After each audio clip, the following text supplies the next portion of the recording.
Hello and welcome to another episode of TV on TV. I'm your host, State Representative Tommy Vitolo. Today is Thursday, December 2nd. You're watching Brookline Interactive Group, and we've got a great show today. We always do. Today's guest is Ewana Lindo-Smith.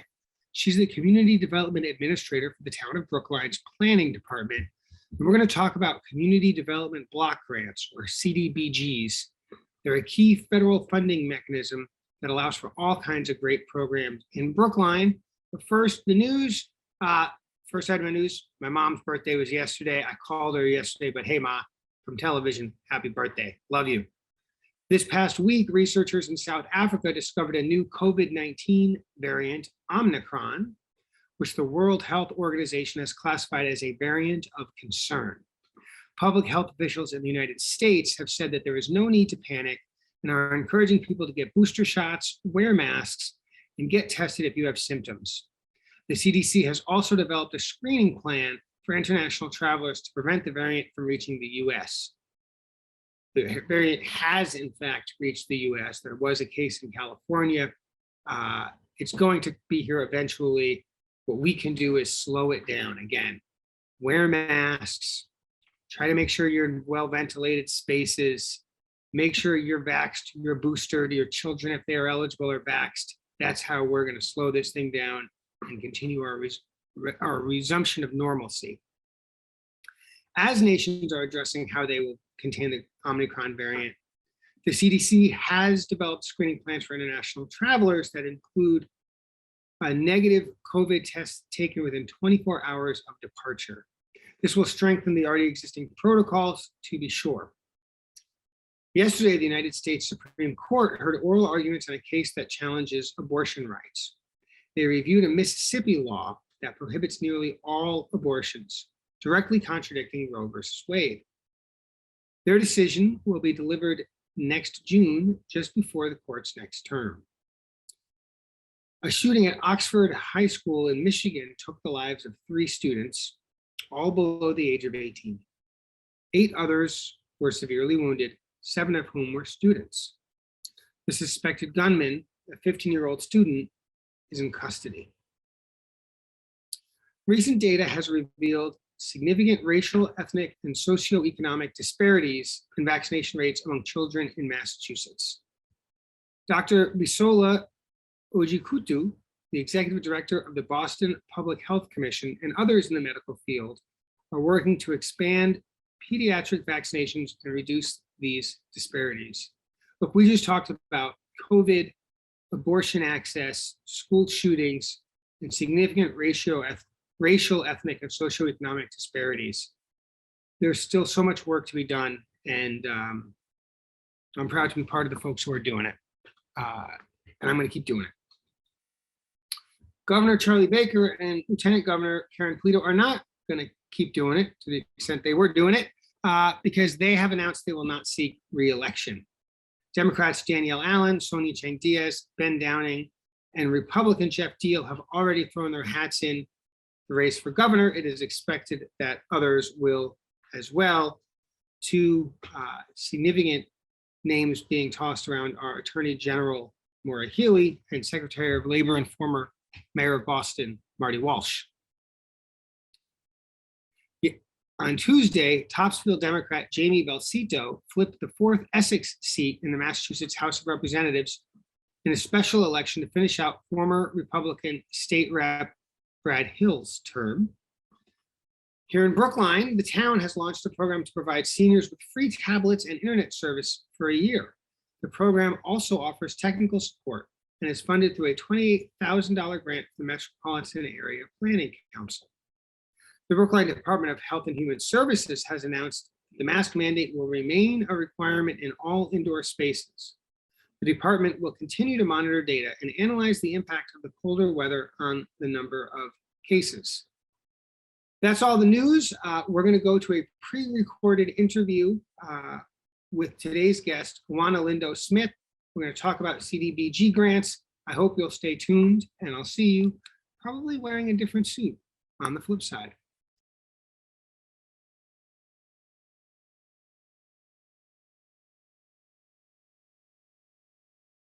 And as promised, today our guest on Brookline Interactive Group is Ewana Lindo-Smith, and she is the Community Development Administrator for the town of Brookline. And that sounds awesome, but nobody has any idea what any of that means. We're going to find out. So, Ewana, thanks for coming on the show today. Thanks for having me. We're going to start like just learning a little bit about you. Tell us, Ewana, what you've been doing your whole life. How did you get here? Well, I started working for the town of Brookline, actually in the comptroller's office back in '85. So that's quite a long time. And I had, in the meantime, I went to school and I have a bachelor's degree in business administration. They needed in the community development, I got there because I needed part-time work at the time because I had children, had to take care of them. So I started working for the Cdbg program back in 2000 because they needed a part-time person to do the financials for it. After that, I worked in a part-time capacity for quite a few years. And then I worked alongside the Cdbg administrator at the time. And so I was involved in much of the work that went on. I was also, I've taken, they do offer, there's an organization that we have, it's called the National Community Development Association. They are one of our organizations in Washington that helps to fight to keep the funds coming to us. However, they have courses that they offer to teach you so you can better understand what community development block grant is all about, so you can better run the program. I took that course, which was great. However, as time went on, I did that, and then I matriculated to full-time work, and then the administrator left, and here I am in the administrator's position at this time. So you're administering CDBGs or community development block grants, and hey, everybody loves to receive grants, but what are CDBGs? How do they work? Where do they come from? Give us some sense for, in general, exactly what's the story with CDBG money? Well, Cdbg funding, it's a federal grant. That's the first thing. And it is administered through the Housing and Urban Development fraction of the federal government. It's a grant that every year it has to be voted on through the House and the Senate. And it's not a standalone. I think it goes with there's a bill they call the THUD bill that it's attached to. So they vote on that. And from year to year, it changes.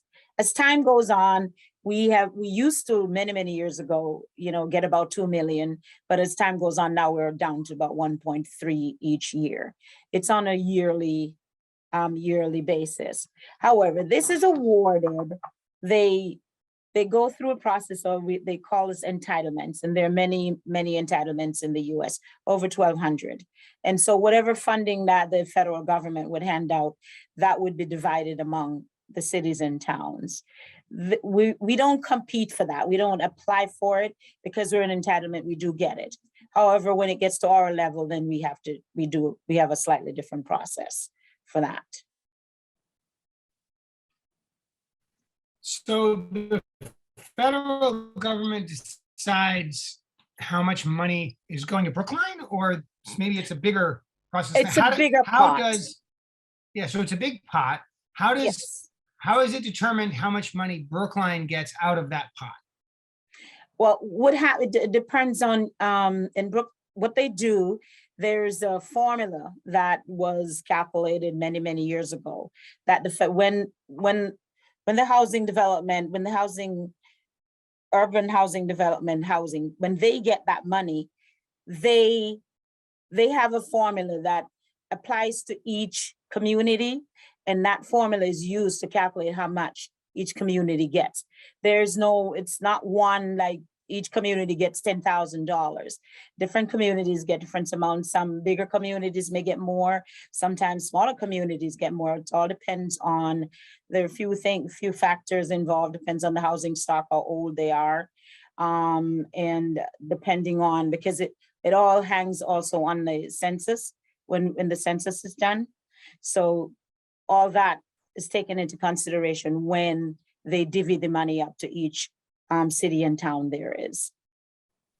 So are the CDBG grants associated with housing authority properties or?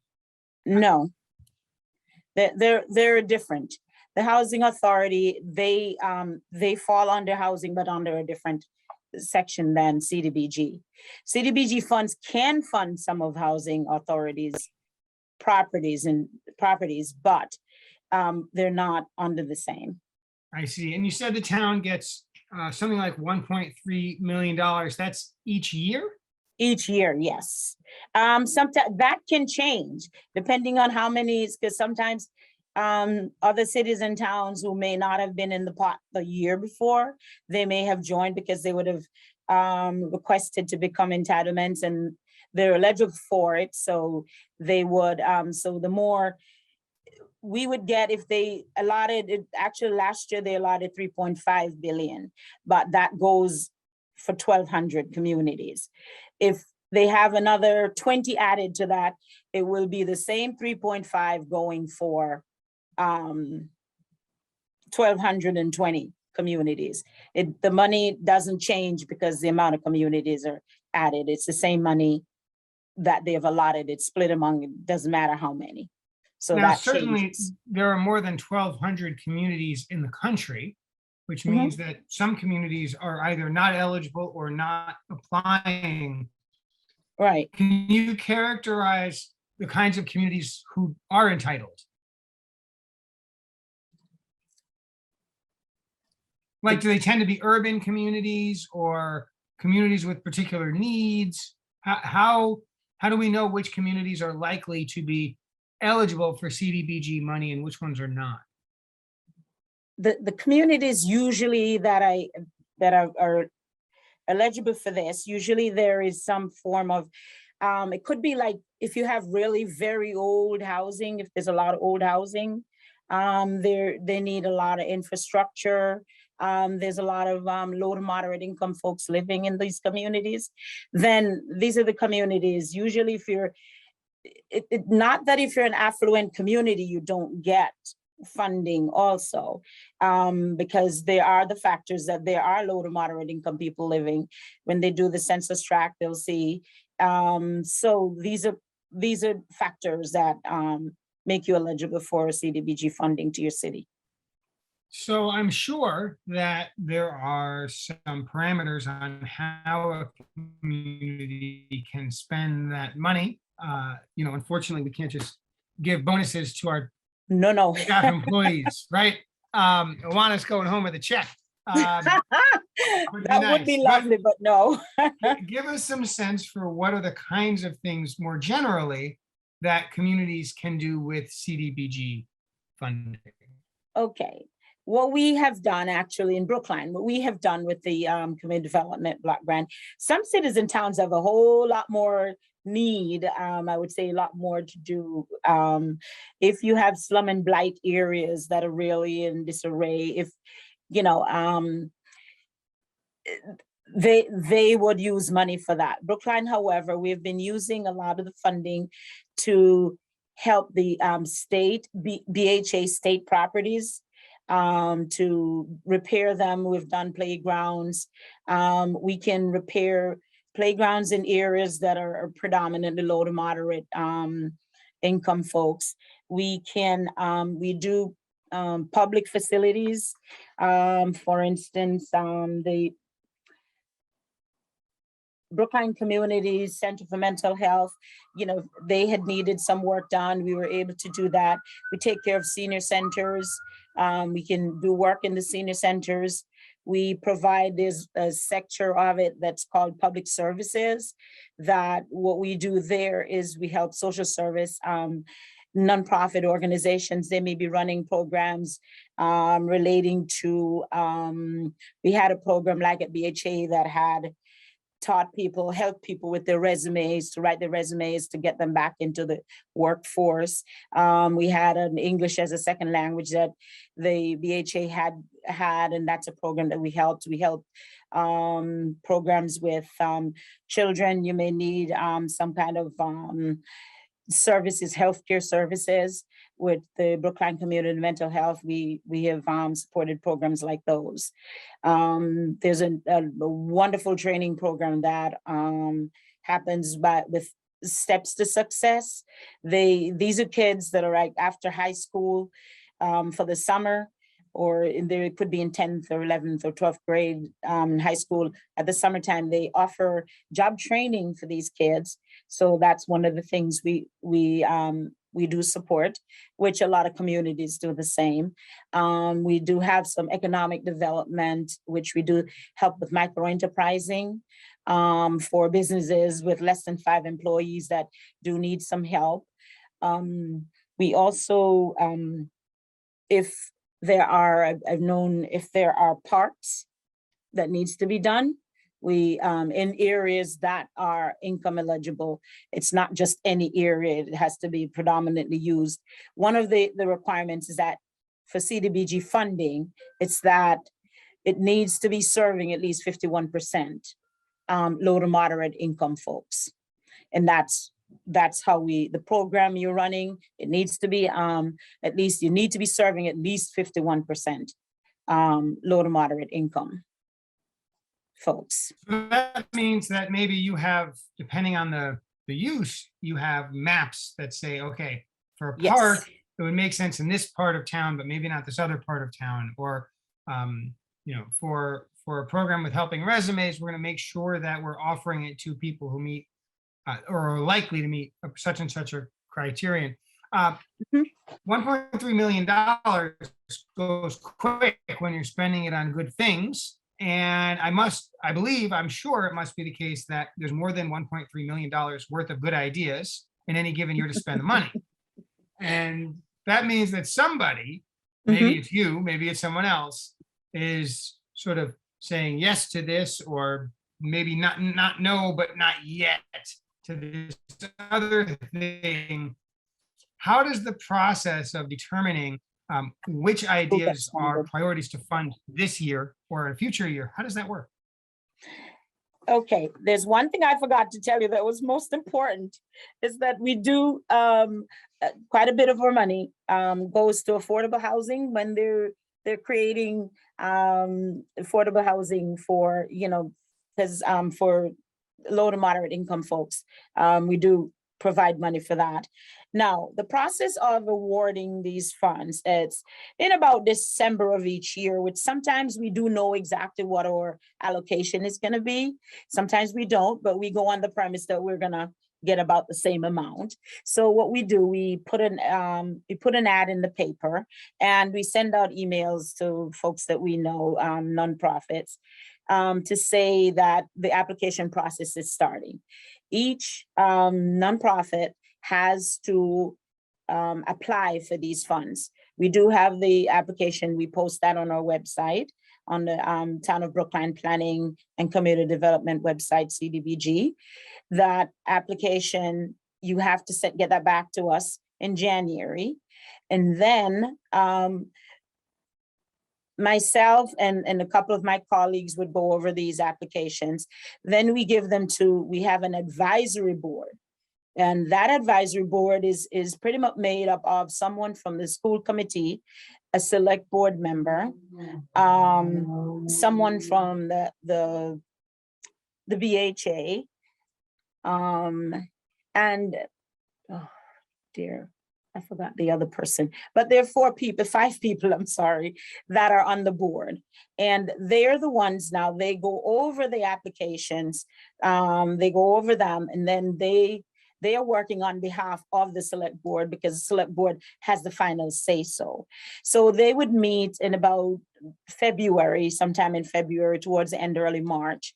And they would then, we would have 2 public meetings. We tend to have 2 public meetings that each person who applied is able to come and tell us exactly what their program is and how all these funds would help. Part of the requirement for the program also is that we do like that whenever someone comes to ask for money, they do have some other funding and we're just helping rather than totally paying for a program.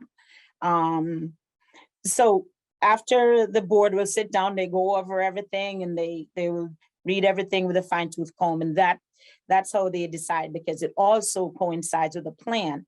We write a plan each year. Each 5 years, we do a consolidated plan, and that plan is what sets out what we are going to be doing for the next 5 years. So each time we get applications, it needs to fall within those plans.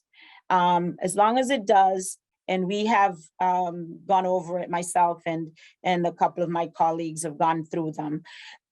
We give them to the advisory board, then they go through them, then we decide, then the folks make their plea, what it is that they need.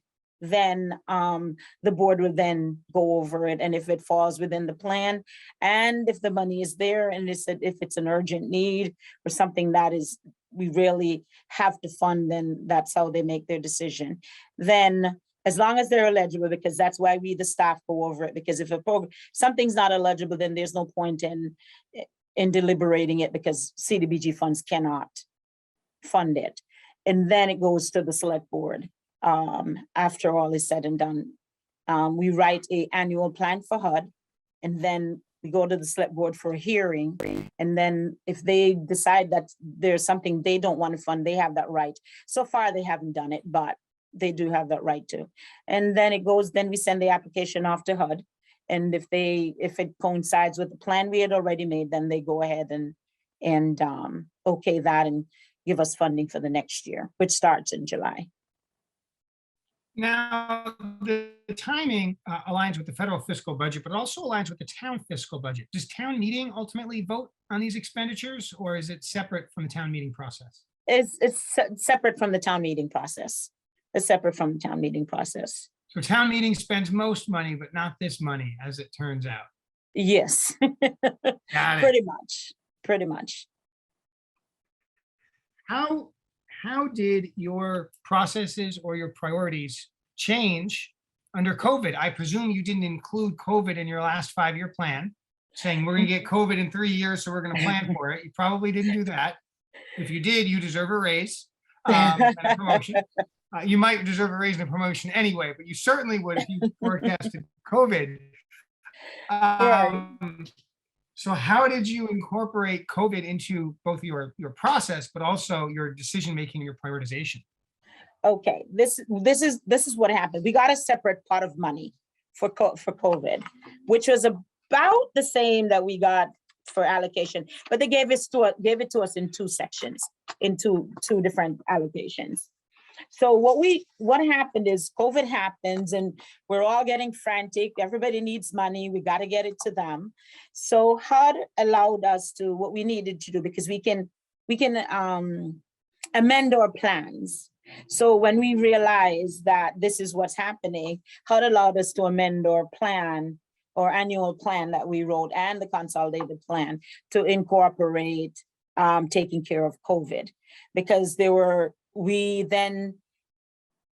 started getting phone calls that, the food bank needed money, safety net needed money, this one needed money, and, and the housing authority needed money. And so what we had to do, myself and my coworker we called and spoke with the various organizations and nonprofit organizations. And, this is how instead of putting it out an ad in the paper, waiting and all that, we had to make phone calls. Then they sent us a letter to, tell us what their need were.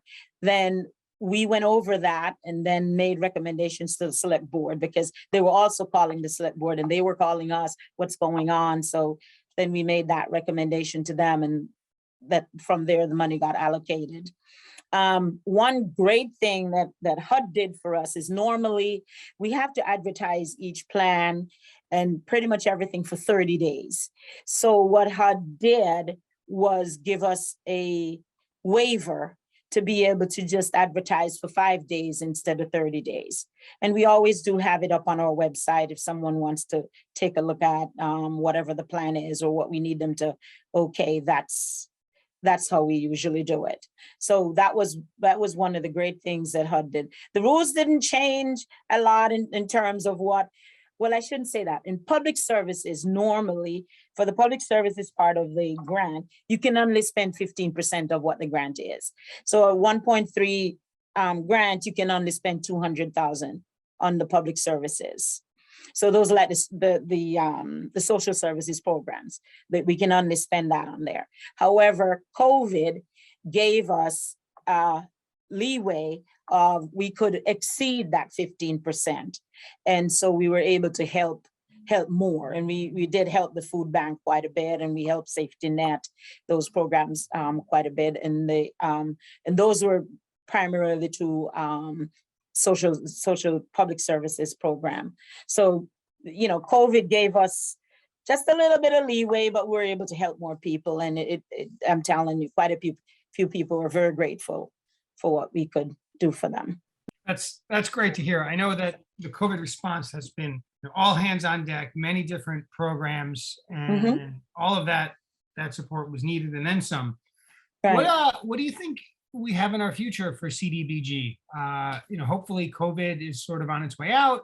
What are we thinking? What are some things we should keep our eyes on for maybe some new expenditures or new ways to do things? What are the playgrounds or other projects we should be looking out for in the future?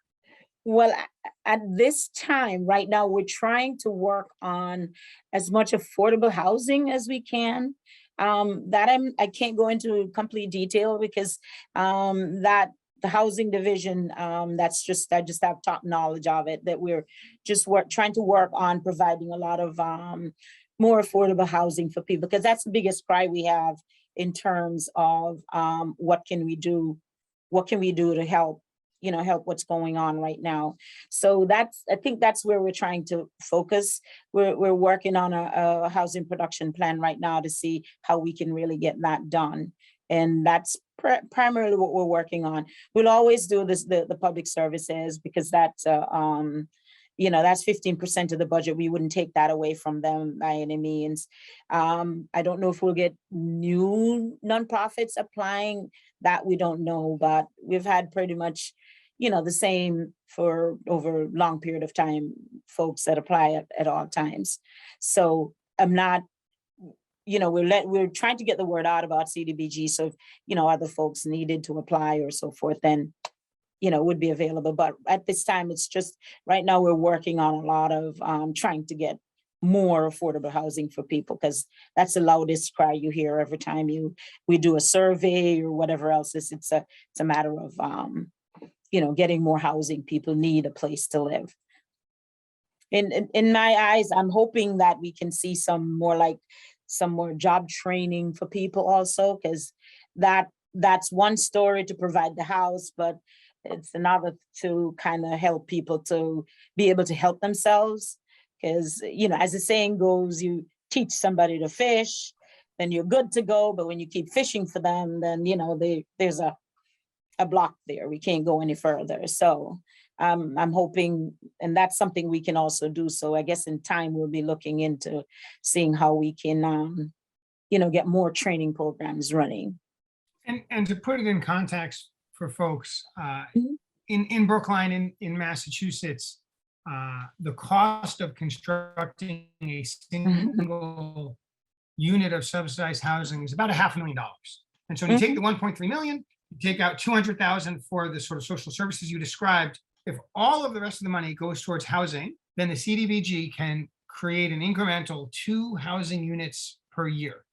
Right now, that money will be linked with lots of other money and sort of pooled in. But ultimately, every dollar can only be spent once. And so, I will tell you that personally, I'm thrilled that we're really pushing at a lot of different levels to Mhm. add to our inventory of subsidized housing. But I think it's really important for people to keep in context that even subsidized housing costs an awful lot to build.